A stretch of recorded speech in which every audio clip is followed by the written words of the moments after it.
You ready? So what we're going to do, we're going to shorten this and make a straight joint at the end. This is a nicker, called a nicker. That has got a sloping edge on it, which is a pitching tool, which you use for cutting and facing. This is mainly for, I'll show you.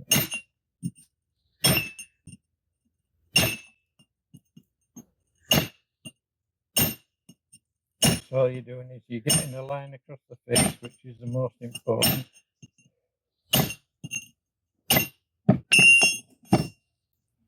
And then from that, you can take this thing there. I'll do it by racket eye.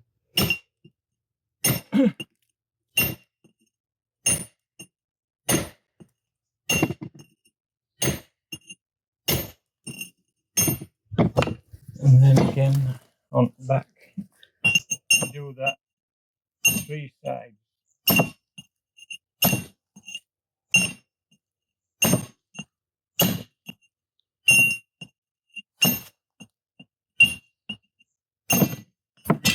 Three sides. And then what you've got to do then, you put it onto something so that there's a gap underneath. That might just do it. As near to the edge, you know, as far away as possible. And either just hit it with hammer, but for a good, you take the pitching tool and you finish the line off with a pitching tool.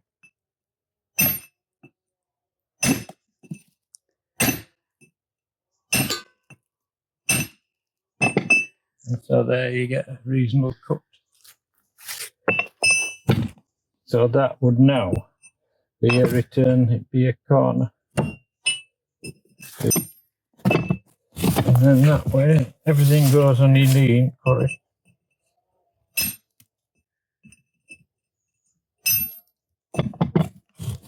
And you can go on forever. You can do them double drafted. Double drafted corners means that you take with a sharp chisel, you come in from this side and make a flat piece there, which you do with that, something like that.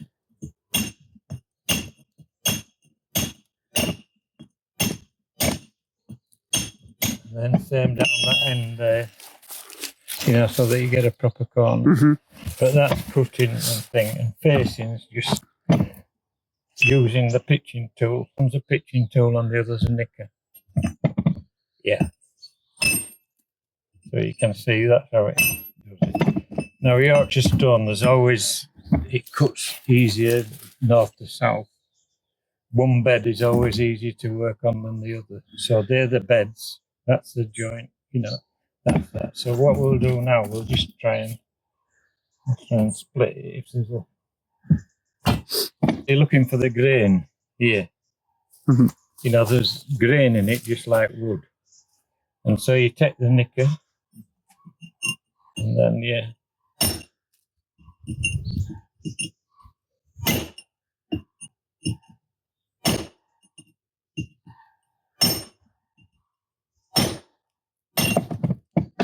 So there you go. Nobody's seen that bed for millions of years. That's the first time that's been in view for a million years or more. Because it's bracken and foliage and that which settles and then solidifies and makes into stone. And depending on what's settled all over the world, it's how hard the stone is and how. But basically, they all work the same way. As I said to you the other day, granite and marble works easier when you take it out of the quarry because it's green and it's softer. But once it's hardened and it's been exposed to air, it becomes really hard then and it's excellent working. The steel tools. But really, if you're going to do your job properly, you use tungsten tipped tools, you know, which is a lot better. For doing the job there, which I was showing you there, you'd have a tungsten chisel and you take that in about an inch in old money, which is your thumb, right? And same there. And so that all the way down then, when you're building your wall, you've got a drafted corner all the way down, which is precise and perfect. Yeah. So you can see different materials in bed, can't you? something that's like bracken, and you'll get fossils in it occasionally and stuff like that. You know, stuff that's got into it. Bit of coal there, a bit of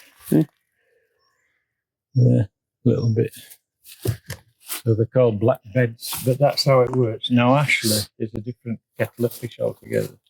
That's what they make cathedrals out of and stuff like that. But that is a stone where they've still got a grain, but it's so tight and it's so fine that you'd never do that with it. Not without great difficulty. You can cut it, but it's harder to work. So that's it. But this is plaster, which comes out naturally, and you can actually you make flags with it, you know, the great flags and stuff like that. Years ago, we made steps for a cathedral, round steps, you know, which were going up to this cathedral, that great cathedral. London and a lot of places in the world were paved with stuff like this. Yeah. Right, so we'll take. So if you look at that, can you see that there? See it faint.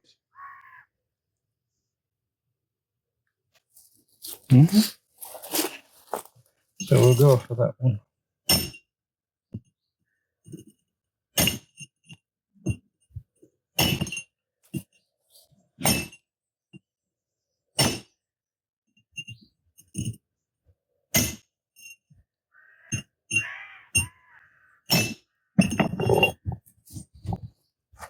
See, now it's going on end.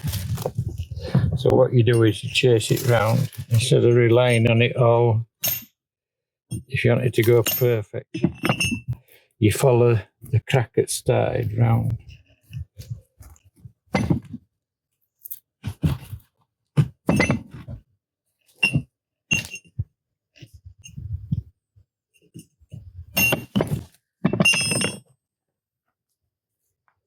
And that's that. And then, of course, because you've got an edge hanging over, then you take the picture tool and you just go face it up.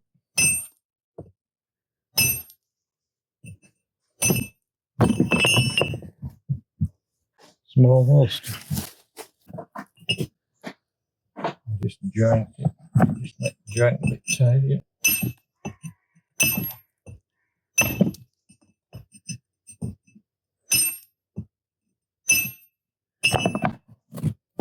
And there you have it.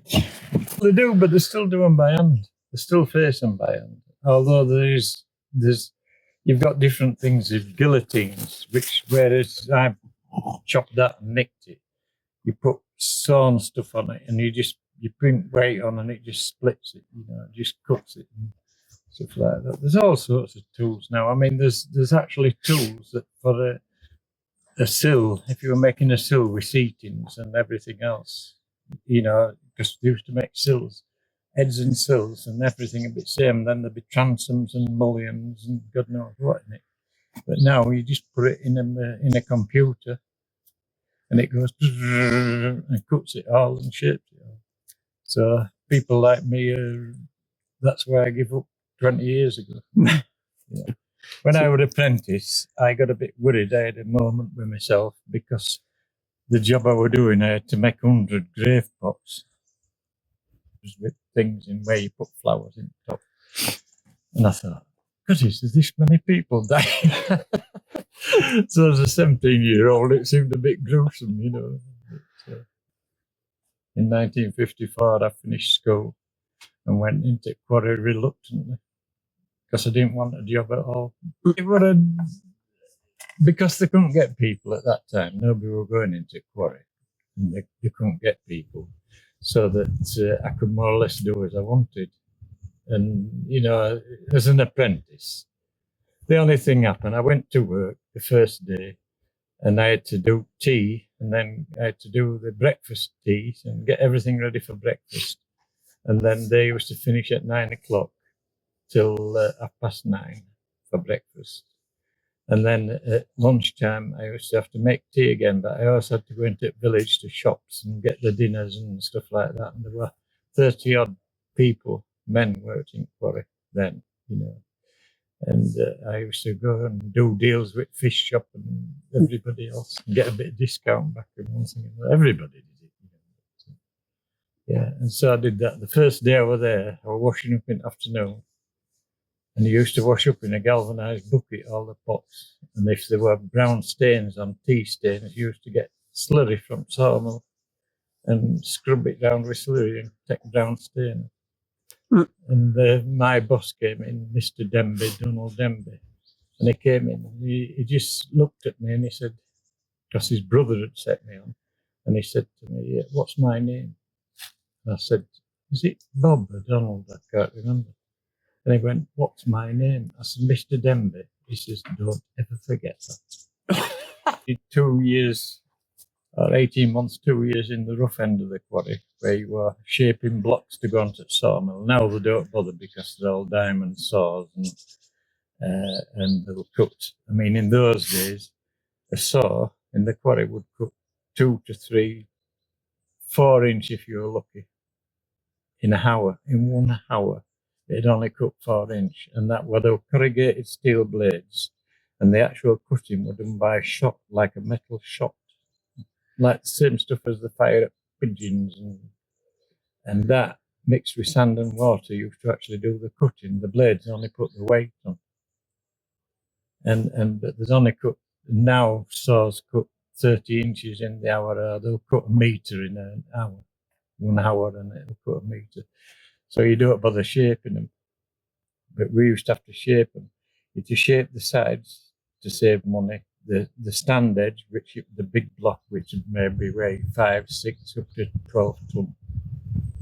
And you had to shape the bottom, that we call the stand edge, and then the 2 beds at the side. And then you had to shape the top, because they were putting sand and slurry on so that it cut evenly.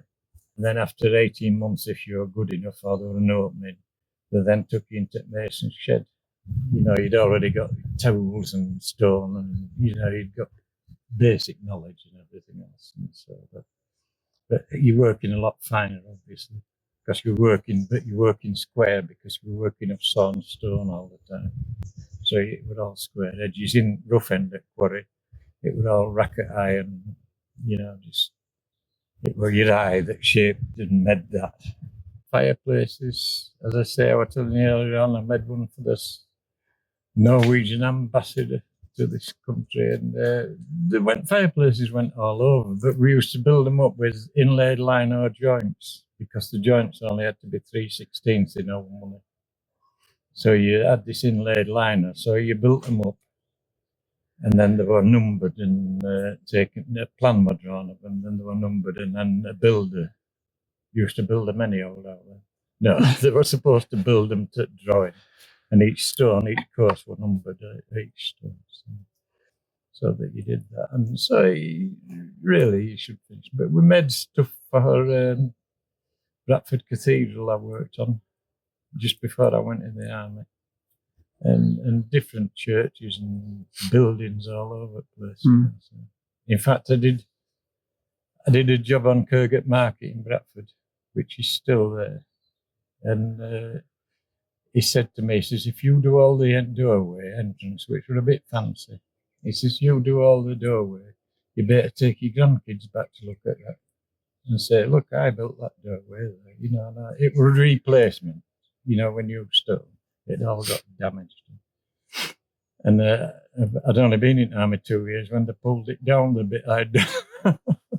No, it wasn't bad as times go, but in the army, just with everything paid, coke, heating, gas, electric, and everything paid, in a beautiful house in Osnabrück in Germany. As a corporal, I was earning £22.5 a week, equivalent here, 22.5 quid a week. And when I came out, where I had to pay my top wage in quarry was £19, just short of £20. So out of that, I had to pay rent and everything else. So it just shows you army abroad were well paid, because you got overseas allowance and stuff like that. Take down, and they started, in those days, they used to pay you to pull the buildings down. And then they realised that people were redressing this old stone, because you can concrete, they used to say, had a life expectancy of 80 years, before it starts crumbling and deteriorating. It comes and goes depending on mix and stuff like that. But stone can be 250, 300 years, before it needs attention. And so the old black face, because they were covered in smoke and just, years of factories pouring stuff out. And what we used to do, we'd just take the black face off, pitch it off, and it was like a new Ralston underneath. So, and the inside walls and the houses were made of stone in those days, not blocks or anything like that. And that were actually better because it had never been weathered, it were inside. And that actually made better Ralstons, the inside. So they were making a fortune because they used to pay 35 pence a square yard. And if you more, you could do 20 yard in a day. So, it was fairly good money in those days. It's a job that you either like or you don't like. And I had a lot of fun as an apprentice, and I really enjoyed it. And as I say, I was allowed a lot of leeway and stuff like that. And you're given different jobs. At 15 years old, I was driving a 7-ton lorry because as an apprentice, I was cheapest person on the site, because I've still got a wage packet at home now, which my first wage, my mother had kept it all those years. And it's 50 and a half hours I worked for £2.16 and 8, which is about £2.75 now. That for £2.16 and 8. And as I say, I've got the wage packet as proof. Bobby's first wage packet, my mother had saved it.